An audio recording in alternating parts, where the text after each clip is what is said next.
რა ტიპის სამუშაოები არის კანადაში ქალებისთვის? ეს ბევრი ქალბატონი მომართავს ამ შეკითხვით.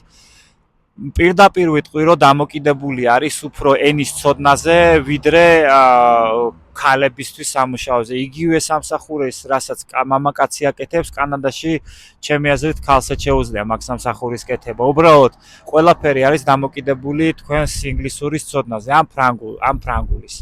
თუ ინგლისური კარგად არიცით და საშუალოზე დაბალ დონეზე არის თქვენი ცოდნა, თქვენი სამსახური იქნება არაკვალიფიციური რა, დაახლოებით იმუშავებთ სასტუმროებში დალაგებაზე, შეიძლება რესტორნებში, სამზარეულოში დამხმარეთ, warehouse-ებში, ანუ საწყობებში იგივე დამხმარეთ და თქვენი ანაზღაურება საშუალოდ იქნება 15-17-18 საათში. $20 ვერ აცდებით საათობრივ ანაზღაურებაში.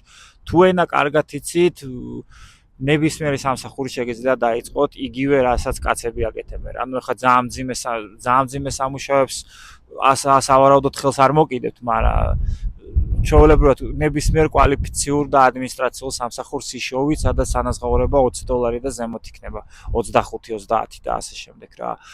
ხას უსვავ ენის ცოდნას, ანუ ქალებისთვის რა სამსახური არსებობს კანადაში, ჩემი აზრით ცოტა არასწორი შეკითხვაა რა. ყველაფერი არ დამოკიდებული თქვენი ენის ცოდნაზე. მადლობა.